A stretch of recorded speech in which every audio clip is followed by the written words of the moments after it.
నమస్తే, welcome to our channel. నేను మీ అనిల్. అందరి చూపు ఆర్జీవీ పైపే. ఎందుకంటే నిజంగా ఆయనే అండర్ గ్రౌండ్లోకి వెళ్ళిపోయాడా, కోల్కతాకి వెళ్ళిపోయాడా, లేకుంటే తమిళనాడు వెళ్ళిపోయాడా, మరి హైదరాబాద్లో ఉన్నాడా అనే ప్రశ్నలు చాలా వస్తూ ఉన్నాయి. నిజంగా మరి ఆయన చేసిన తప్పు అతిపెద్దదా?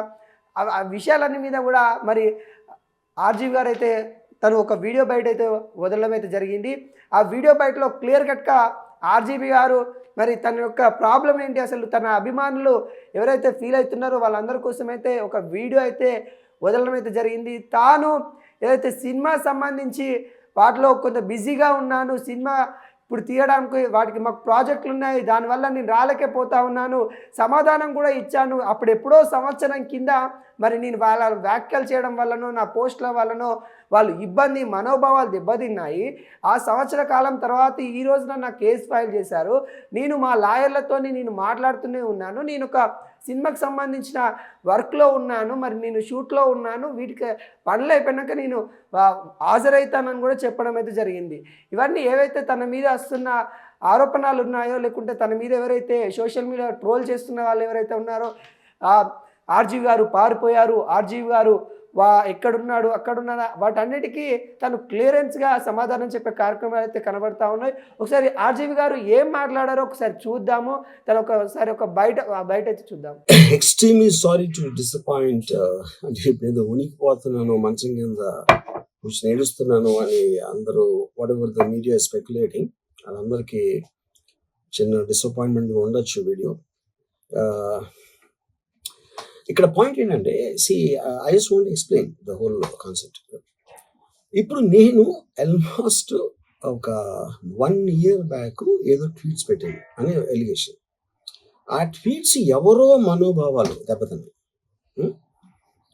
ఇక్కడ విచిత్రం ఏంటంటే 1 year బ్యాక్ పెట్టిన ట్వీట్స్ 4 డిఫరెంట్ ప్లేసెస్లో 4 డిఫరెంట్ జ్యూరిస్డిక్షన్స్లో నలుగురికి ఒకే 3-4 రోజుల వ్యవధిలో వాళ్ళ మనోభావాలు దెబ్బతిన్నాయి. వాళ్ళు ఆ పరంగా కంప్లైంట్ ఇవ్వడం, కేసులు పెట్టడం జరిగింది. ఇక్కడ పాయింట్ 1, ఎవరి మీద అయితే నేను పెట్టానని వాళ్ళు చెప్తున్నారో వాళ్ళకి లేదు, ఎవరో థర్డ్ పార్టీ, అసలు సంబంధం లేను.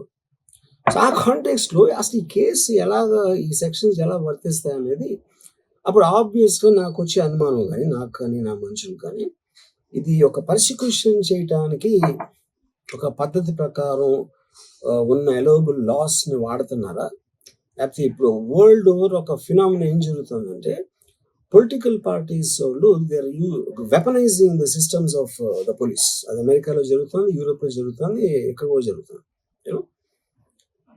అప్పుడు నేను ఏ ఒక్క వ్యక్తిని, ఒక పోలీస్ ఆఫీసర్ని కానీ, ఒక పొలిటికల్ పర్సన్ కానీ నేను బ్లేమ్ చేయట్లేదు. I think it happens in certain ఒక ఏమంటారు దాన్ని, ఒక వే. అది అందరూ కూడా ఎంతో కొంత అది చేయటానికి టెంప్టేషన్ ఉండొచ్చు. But eventually there is the law of the land which will take the final call. So అది that I completely agree, believe in that and I abide by that as a citizen. So ఇప్పుడు ఇక్కడ జరిగింది ఏంటి, నాకు ఒక notice వచ్చింది, నేను ఒక రిప్లై ఇచ్చాను, ఫలానా చోట ఫలానా తారీఖు నేను వస్తాను. అప్పటికి నాకు జరుగుతున్న పని ఒక ఆన్గోయింగ్ స్కెడ్యూల్ ఉంది కాబట్టి, నా ఫిల్మ్ వర్క్ ఉంది కాబట్టి అవ్వలేదు. అండ్ ఇట్ ఈస్ వేరే ప్రొడ్యూసర్ చేస్తాను, ఆ ప్రొడ్యూసర్కి నష్టం